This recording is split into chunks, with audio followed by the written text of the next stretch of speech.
Hello, and welcome to the Gravel Ride Podcast, where we go deep on the sport of gravel cycling through in-depth interviews with product designers, event organizers, and athletes who are pioneering the sport.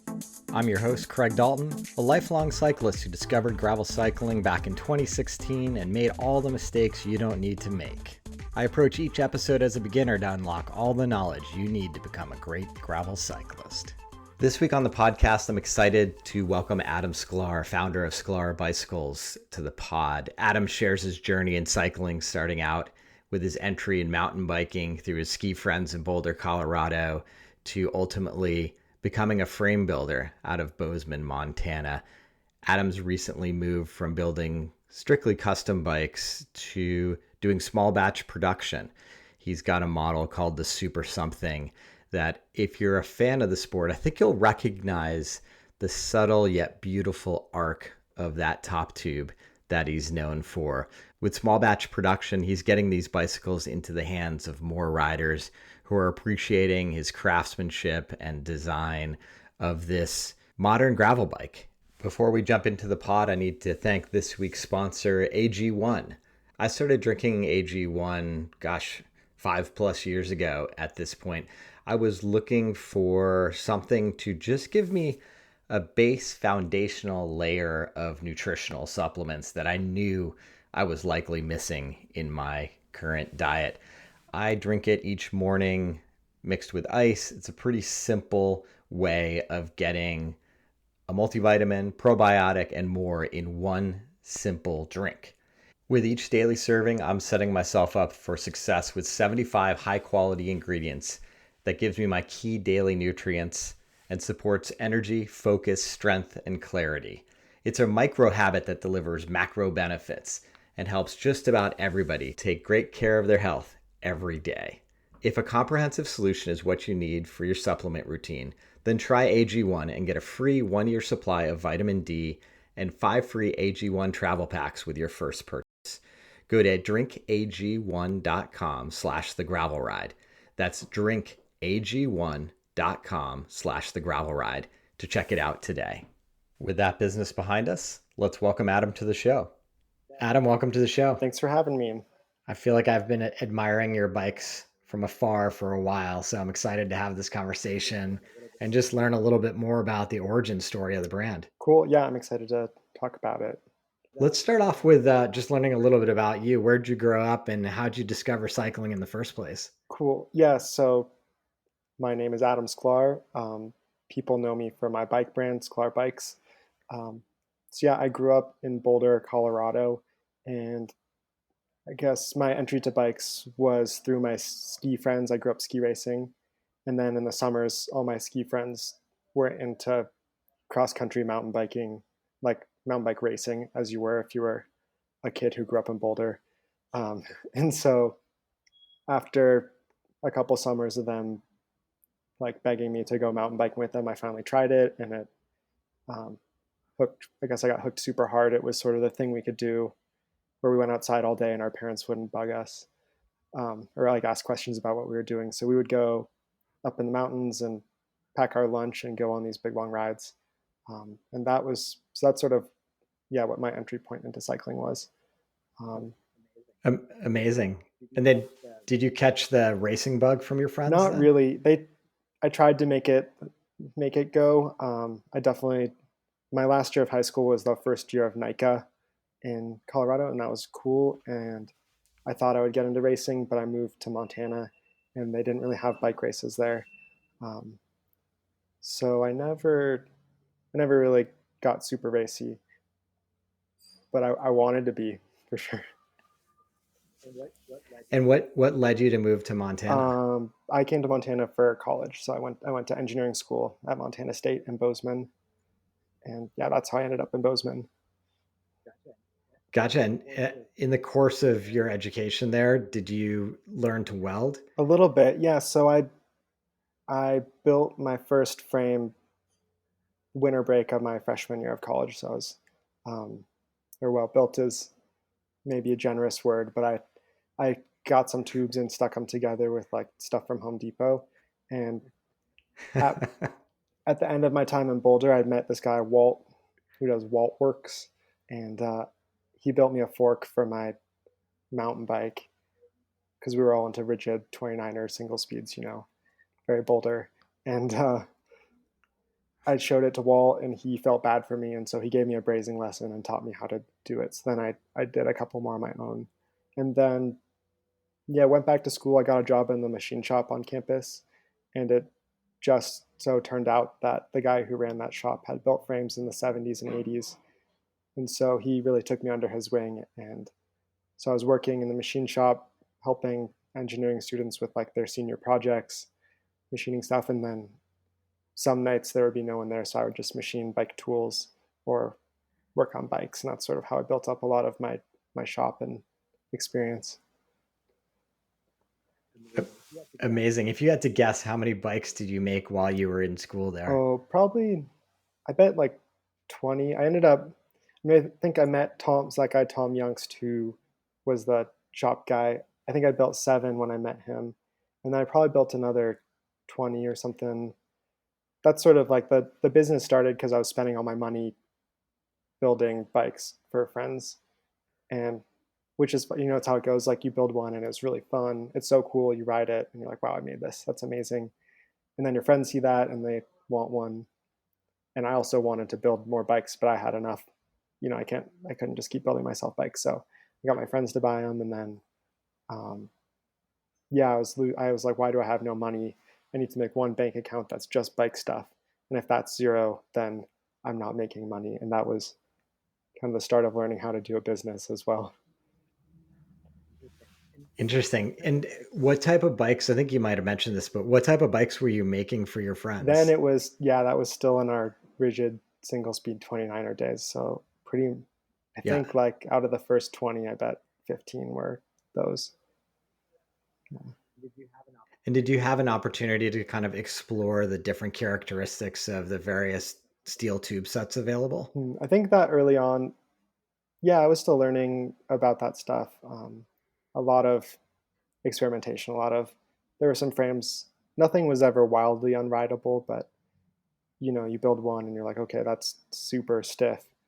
Like, that feels bad, or, that bottom bracket's way too high. Like, I won't do that again.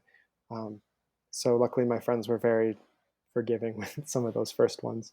Um, but I think, yeah, I mean, that the understanding of materials really happened over time.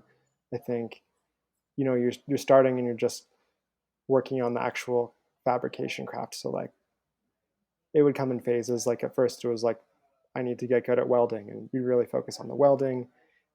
And of course, you're always looking at materials and things like that. But I think after I had nailed down the craft a little bit more, I spent dove into the materials a little deeper. And I guess being at engineering school also helped with that, because you learn, there's a lot of, in the bike world, you know, interesting rumors that get spread around about materials, but having a scientific background in that stuff kind of helps you see what parts are true about those things and what might be made up. That's super interesting. Along the way, just because I'm curious, like as you were learning the craft of frame building, was there an area of the frame that was the trickiest to kind of master? I mean, in my mind, I'm thinking like around the bottom bracket Totally. seems to be the hardest place to get the welds correct. Yeah, I mean, uh, yeah, I mean, still the hardest thing with like the big tire chainring clearance. You'll see all these very creative chainstay yokes out there these days, and it's funny. Bikes are so simple, but recording. Oh, can you hear me still? Yeah, Okay. yeah, I Oh, you can. went away. Oh no. Okay. What was I saying? Oh yeah, chainstay yokes. Yeah, threading, and like the cool thing about that era. So this was like 2012-ish, and so the first big tire era I got to go through was like plus mountain bikes, but also gravel bikes were kind of just starting to be more popular than I think. And at that time, we were like, how do we fit a 40C tire in here with a road double and stuff like that? So that was, um, yeah, it was fun to be figuring out those problems and maybe figuring them out before companies, like big companies, had to, they have to make sure that works for the run of 1,000 bikes they're going to do. But I was doing one at a time, so we could make these cool big tired bikes before they came out commercially, which was pretty cool. Yeah, I think it's been such an interesting journey the last 6 years or so, just around that specific challenge of tire Mm-hmm. clearance and how to make that work with gravel bikes. That's interesting to hear you kind of attacking that early on through your exploration of the mountain bike first, and then later transitioning like, oh, I already figured out how to Yeah, do that for super big tires. Now I just need to downsize it a little bit for this gravel and road crankset totally. combination. Yeah. Yeah, so you graduate from college, you've made, 20s, 20, Mhm. 30 bikes at that point. Did you immediately kind of say, hey, this makes sense for me to pursue as a business? Or was there something you were doing along the way at that time as well as you were doing this on the Yeah, side? no, I was pretty hesitant to do it as a job. I had talked to a lot of builders, and pretty much all of them said, "Don't do this for a job." Um, and I really wanted to do it. I mean, it was all I thought about, and I literally like jumped out of bed on the weekends, excited to go build bikes in my garage. It was what I wanted to do. But I was during it must have been my junior year of college. I met a guy at a cyclocross race who owned an engineering firm, and so he ended up giving me a job, and I was working there my last. So I was in school and I was working at the engineering firm and doing bikes. But the firm was like sort of product design stuff. We did a lot of, you'd call them like electromechanical devices, like kitchen devices, or I worked on some drones, some like 3D camera mounts for Google was a big thing I did. Um, yeah, so that was fun. I learned a lot about complex like CAD modeling and working with engineering clients, it was a really cool experience. And then yeah, a year and a half or so into that. So I did that for I don't know, a year or something, and then graduated. And then that summer, I went and rode the Colorado Trail with some friends, and like I took like 3 weeks off for that. And before, like the phone was ringing more and more for bikes, and I came back, and my boss sat me down and was like, "You have to choose this or choose that." And so I ended up choosing bikes, and he ordered a bike for me. Was the first thing he did. So it was a very gentle push off into the world of that. It was nice. I love it. Yeah. I love it. Silly question, but did you design your own bike for the Colorado Trail? And if so, what was Oh that yeah, yeah. I bike? did it that was actually really fun. It was like 4 or 5 of my good friends from high school the cross country racing nerds who got me into bikes, and we were all on bikes that I'd built. So I think 2 of us were on rigid. We all had gears at that point, but 2 rigids, three. I think I had 140 mil travel hardtail, like 11 speed. But yeah, we were all on Sklars, which was pretty cool. Yeah. That's awesome. So talk about like sort of the early years of the brand and how when you went full time, what year was I that? think that was 2016 that I went full time. Okay. Yeah, so I was sort of just Okay. figuring it out. I mean, I was building. Really, I was super psyched to build bikes, and I had my shop space that I'm still in. That's the year I moved into this shop space, and uh, yeah, I was psyched, and orders were starting to come in. So I was building custom bikes. So I'd get an order for custom mountain bike, custom gravel bike, touring bike, and then that process.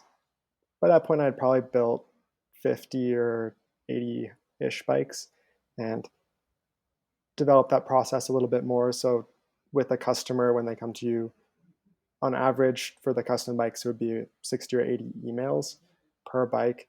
So it's a pretty involved process where they tell you their needs, and I'm asking. It's not just like, what are your measurements? It's like, where do you live? What's the riding like? What goals do you have with, like, do you want to do a big bike tour on it? Is it to win cyclocross races? Is it, there's so many ways, and then you're sort of teasing out what the things people tell you mean, because you can say all sorts of things. Like my favorite one is people say like, I want a bike that rides like a big BMX bike, but they've never actually ridden like BMX bikes are scary to ride. You don't want, that's not what they mean, but I know what they mean when they say that, but it's not, unless they're an actual BMX rider, I would never believe them when they say that. What does that translate to you that they want the bike to To feel me, it's like? like playful, nimble, I think is a word that I would use, and like lofty, like easy to Yeah, bunny hop and stuff. But yeah, BMX bikes are that sketchy. makes sense. You don't want that. So yeah, big, really involved process building these custom bikes that were, yeah, from the ground up, all the way custom. Yeah, and I did that for a long time, for I guess the next 8 years, just building 30. And were you starting to go to like the handmade bike show and things Yep, I like went to that? the handmade bike show. I think that was 2016 was the year I won best mountain bike. Which those awards are a little silly, but that definitely put me on the map for a lot of folks. And yeah, I think after that, my lead time went up to 2 years, and it really didn't ever go down from there, which was an interesting journey in itself. Yeah, to get some perspective, like how long from beginning to end, obviously you've got the massive number of emails in advance of actually Mhm. welding anything, but how long would it take you to manufacture a custom bike? Yeah, so most of the time is definitely in the design process, and that's typically, once we started it, it would be about 6 weeks to get everything dialed in, and that would include like build kit and paint colors and all that stuff. But once I have the design in hand, ready to go in the shop, it's usually like I can, in 2 days of work, I can get it done. So like 15, 20 hours. Um, yeah, and that got faster and faster over the years. But Yeah, got it. And when did you start to see gravel bikes become more of what customers were asking for? And were you kind of prepared for that transition to designing drop bar totally. bikes? Yeah, I think that must have. So I was big on the mountain bike, big award thing happened, and that's my background as well as in mountain bikes. Um, and then it must have been right around then. Yeah, maybe 2016-ish, 17 in there. I definitely noticed something that I liked. Well, I had built myself a couple. I was a hesitant gravel rider just because I was like, I'm a mountain biker, road biking's lame, which Yeah. is dumb. But here in Bozeman, the trails, if you there's amazing gravel riding. We're in this big valley that's like 100 miles across one way, 30 miles across the other, and it's just full of sweet gravel roads. And if you have a gravel bike, it adds 4 months to the riding season because there's like 2 months on either end that the trails are snowed in. And so I had built myself some gravel bikes, and I was getting super into it. And I noticed that my friends who were mountain bikers, it was a way for them to have 2 more months of riding. And my friends who were road bikers, it was a good way to like get them to go do actually fun riding. And it just seemed like such a fun way to bring all the bike people together. And then at the same time, what we were just talking about, where big companies were kind of figuring it out. I think it was a time, like the coolest part about the custom stuff is that interaction, getting to hear what people are looking for. And it was really cool with gravel bikes because I got to talk to hundreds of people who were like, this is the gravel bike I can't find out there, and this is what I'm looking for. And through you know that 6 week long process with all those people, I think I got some pretty cool ideas about what people are actually looking for in a gravel bike. Um, so I Yeah. think that, Given your mountain bike background, when you first designed your own personal gravel bike, was it on the rowdier side? yeah, well, actually, I think the very first bike I built was kind of it was like a cyclocross. We were still calling them cyclocross bikes then. Um, Yeah. but yeah, I think yeah, they definitely leaned mountain bike gear. They had that mountain bike ego to them. Um, yeah, and I did a lot of experimentation. And I remember, I don't know, I probably built myself like 15 of, maybe not that many, 10 but ranging from full drop bar mountain bike to big tire road bike, and that's been part of the journey too, to realize what I like in there, and also to help me understand what people mean, hearing about their background as a cyclist, what they're used to. I think that's a huge part of design. People might come to you with an idea of what they want, but also there's something, muscle memory of riding a bike. And if you're used to riding road bikes and you hop on one of those rowdy mountain bikey gravel bikes, most of those people aren't going to like it. And I think the other way is true too. If you're a mountain biker and you get on a really steep road bike with big tires, it's going to feel unnatural. So designing the custom bikes, you're kind of weaving in, like, what are your goals? Like, are you a road biker who wants to get on single track? Like, how do we make it familiar enough that it feels like home, feels like something you like? And how do we make it capable enough that it can make you feel confident to do those things you want to push yourself on? That's sort of the balance I've been trying to do. Yeah, it's such an interesting journey. As the listener may remember, I went through my own custom bike design experience, and it's easy to go in and say, I want two tire clearance, and I want this, that, and the other thing. And then as you get the design out the other side, you start to see the compromises, the longer chain stays, the different things that they need to do, particularly when working with a metal to achieve those dimensions. And for me, it was like I needed to be more realistic and say, okay, I need to knock it back a little bit, because I don't want to entirely lose, the notion of a road bike feel. I don't want to turn this into a mountain bike. And there was an interesting just give and take in my own personal journey to say, okay, 700 by 50 is plenty big as a tire. Let's go with that as a max, and let's see how things fall. And we can get a design that is still playful enough, but accommodates everything I realistically need at this point in my custom bike. Yeah, it's so easy to want it all. But yeah, that's kind of part of the fun of these bikes, I think, is like you're not supposed to ride them on trails, but that's why they're so fun. And mountain biking is so fun. Exactly. And it's so fun on a mountain bike. And like, don't make your gravel bike mountain bike. Go mountain biking if you want to do that.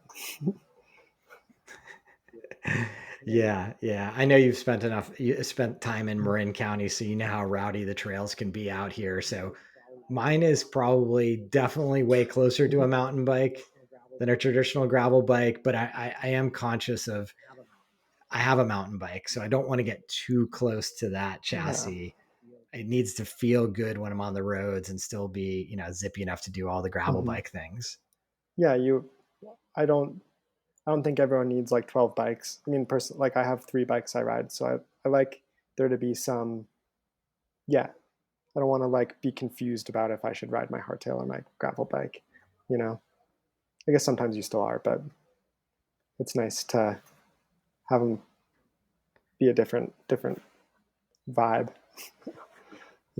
Yeah, exactly. So as you've kind of continued to develop the brand, it sounds like you did a ton of these custom bikes with a lot of analysis about what people were needing. How has the brand evolved at this point? I mean, I know we have a model we want to talk about that's being done in a smaller batch production, but kind of how did it get from custom bikes to where you are today? Was there a midpoint where you started to do like size runs of models and things like that? Yeah, in I think it was 2018, I did my first non-custom model, which is a hardtail mountain bike that I called the Sweet Spot. And so that was similar story, like with the mountain bikes. For probably most of the time we've talked about so far, it was split between like 50-50 custom gravel bikes, custom mountain bikes. And this was in mountain bikes, sort of the era of like figuring out this whole new long front end, like long front center, steep seat tube thing, which has definitely bled into gravel bikes. And similarly to the Super Something, which we'll get to, I was just seeing pretty much everyone came to me because of the style of bikes I was designing. They see pictures of the bikes I built and they're like, that looks like what I want, which is cool. And I was building them a fully custom bike, even though it felt like a lot of the time they were just defaulting to like, I think you should build me what you think is right. And so it felt like, I'm not going to say a waste of time, but it felt like a lot of customers could be better served by a more off the shelf product, and it would save time and money for them and be a product that I believed in. So that's why the sweet spot came about. And that was cool. And I built probably 50 of those over the next few years. They've been really popular. Just four sizes, 3 colors. Sorry, is that noise bad? Okay. Yeah, it's fine. Yeah, and that was more successful than I thought it'd be. It was a scary leap. I mean, I talk about that like when we get together at NABs and stuff with all the handmade builders. Like everyone's like, I can't believe you're doing that. Not custom. It's crazy. But sorry, go ahead. What did that actually look like for you as a builder? Is that just a matter of, okay, now I'm going to buy 10 sets of tubes at a time. I'm going to cut them. I'm going to weld them in a batch process. How did it change kind of how you were approaching it? And I mean, part of it obviously is like a financial commitment, buying all that tubing and putting your energy towards welding something that isn't sold already. But yeah, maybe just describe like what you went through to get to that Sure. point. Yeah, I mean, it was a whole new process to really develop a product.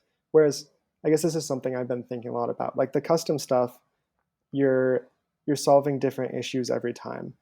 Um, so from a branding perspective, right, the product is different every time, which is not really good for building a brand. So doing the sweet spot, which is the same every time, um, I think it gives a stronger message. It's like, here's what I believe in for a mountain bike. Um, as far as the logistics of it, they all have the same rear ends, so which is one of the harder things to do, that chainstay part.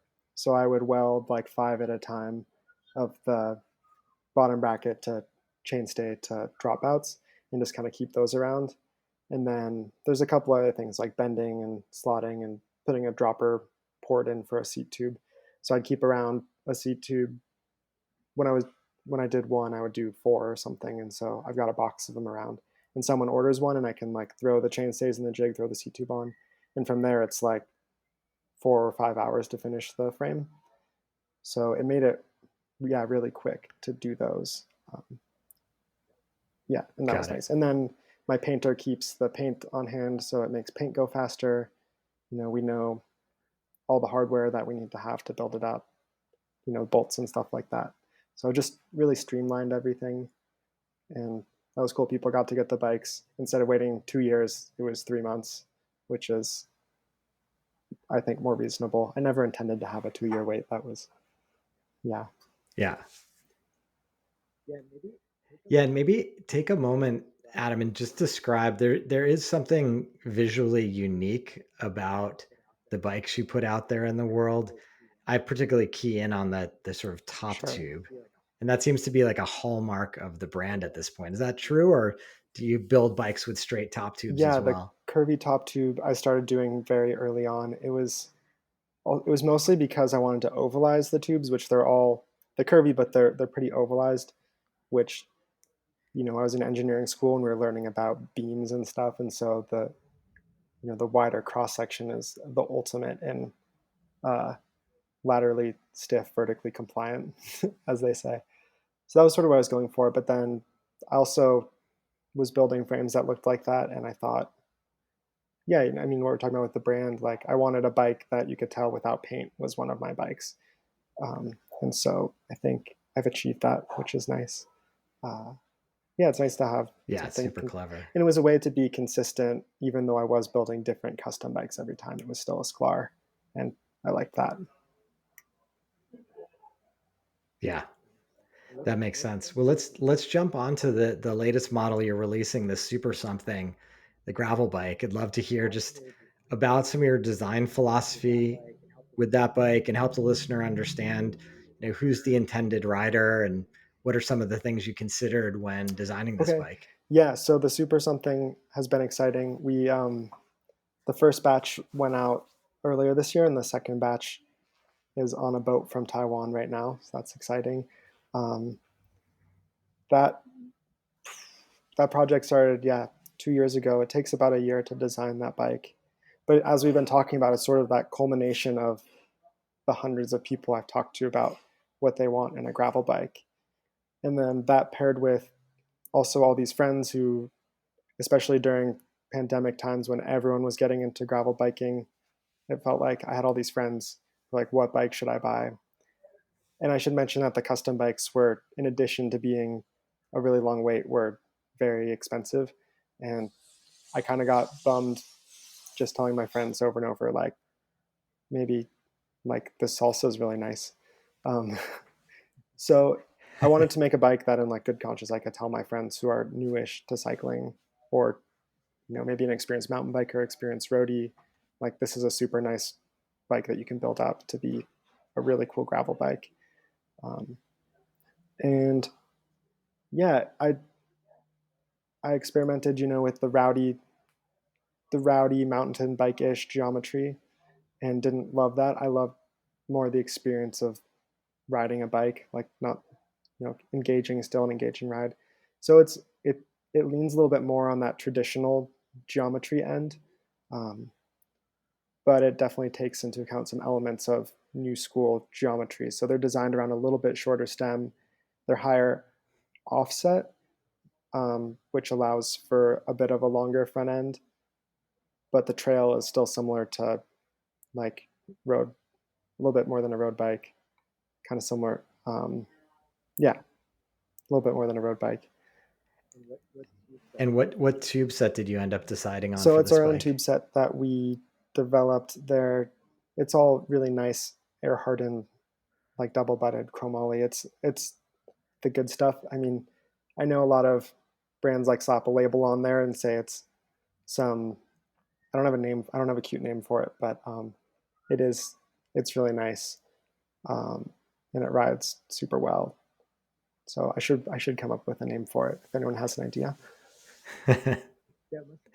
So it must have been a pretty heady decision as a custom frame builder and having put so much energy into your craft to choose a vendor in Taiwan to manufacture this for you. What was that process like to give you the confidence to put your name on this bike with it being produced offshore? Yeah, it was huge. I have a great trade partner in Taiwan, and in our first meeting, he rattled off the companies he works with, and it's pretty much every reputable metal bike company that you've heard of um, does one, which is maybe an industry secret I'm not supposed to reveal, but it's yeah, they still hesitant, but we got samples. That process, it took a long time. So 4 months in, I got samples, and then we checked them out, tested them, and they're all good to go. Um, they've been really nice to work with. Yeah, the factory, those are made in Maxway, which, if you're a big nerd, you've probably heard of. They made, you know, Surly, Salsa, All City, like a bunch of, all the Rivendels, and I mean they make so many people's bikes. So very reputable company. Got it. But yeah, it was a big Got it. And investment, huge change, scary for the brand. Um, yeah, big decision for sure. yeah, for sure. I mean, if you think about it as a listener, to bring in 15, 20 complete bikes in one fell swoop, that's a big financial investment. But Adam, I mean, it sounds like you've developed a confidence in your consumer base for the demand for this bike to kind of take that leap. And even if you have to hang on to some frames for a few months while they sell out, that they're going to sell Yeah, through. yeah, it went really good. I did a little pre-sale. So about a year ago, we did a pre-sale on the first batch, and those sold out in like 20 minutes, 250 frames. So that was pretty Amazing. exciting. And then, yeah, the next batch works. I'm excited to have in stock. That's cool, and it sounds all good, but from a business perspective, it turns out it's nice to have stuff for people to buy. So I'm excited. We'll actually have some in stock this time, and that'll be nice. Can you talk through, since obviously in an audio podcast it's a little difficult to see. I'll definitely be putting links to your website on the show notes. But can you describe kind of the dropout and brake mount on the rear end of For the sure. bike? Yeah. So for the Super Something dropouts, they use the Paragon Machine Works rocker system. So it's an adjustable dropout. So you can loosen two bolts and you can change the chainstay length, which does a few things. Um, the first is it allows you to run a bigger tire.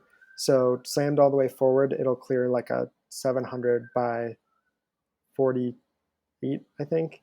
But if you put them all the way to the back, you can run a 29 by 2.1 inch tire, which is pretty fun. That's what I run on mine, and I really like it.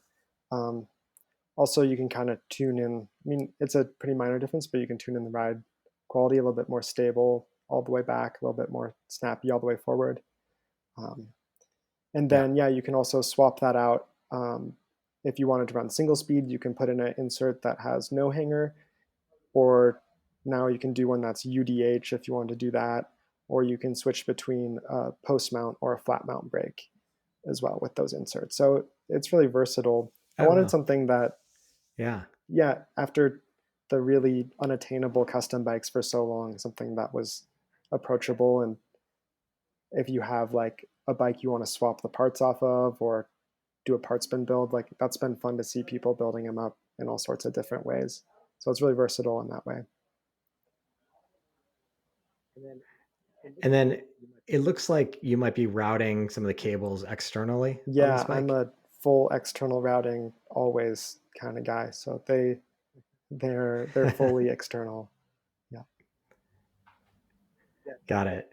Yeah, it sounds like, and you sort of expressed this on the website, that depending on what the rider's desires are, you can really configure this a lot on the, on the spectrum of 29er, touring bike, gravel bike kind of style, mountain bike style, all the way to something a little bit racier on the other end of the Yeah. spectrum. Yeah, I mean it was designed, I mean my gravel bikes typically look like 4700 by 40C with a decent amount of like saddle to bar drop. I I wouldn't say racy, but maybe more traditional road bike fit. And so that's sort of what I had in mind in that. But it turns out that that geometry is really similar to like the rigid 29ers that I was riding in 2008. And so they're really fun set up that way. And we've seen people do, flat bars or like a swept back bar. I also, it was fun. I built up a 60, so I ride a 58, but I sized up to a 60 centimeter frame. And that's the bike I just rode on the Tour Divide. So it was like much more stable. I had a ton of room for my frame bag. And I had so much fun on that setup too. So it's been cool to experiment with it and have, instead of, I'm so used to being able to, change every millimeter, but it's been fun to be like, oh, I'll just do a different stem like a normal person. Yeah. Yeah. That's amazing. Now I have to geek out on, were you on the Tour Divide this Yeah, I year? left at the Grand Depart from Banff with everyone. Amazing. Like, without, I feel like we could go another half hour if I Oh ask you yeah, all the questions I would want to ask about yeah, it that. was fun. I rode a Super Something on it, and it was, yeah, it was so fun. Wouldn't have taken a different bike, but Tour Divide was hard. Also, I'll say And that. yeah, it sounds like everybody got caught with some pretty tough weather conditions, and it's a pretty tough year to Yeah, do it. yeah, it was a little wet. Did it dramatically end up changing like how long you thought it was going to take you to complete? No, and I didn't do the whole thing. I should be clear about that. But I Okay. yeah, I rode home from Banff. I thought I was going to make it to Denver, but yeah, I made it back to Bozeman.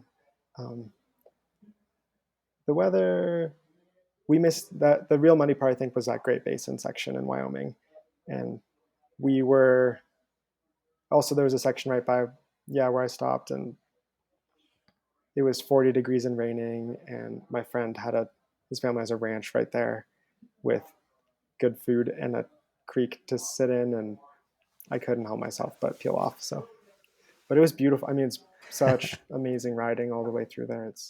The Canada section was So beautiful. And did you set your Super Something up with a drop bar, or were you riding I a did flat a bar? drop bar. Yeah, big.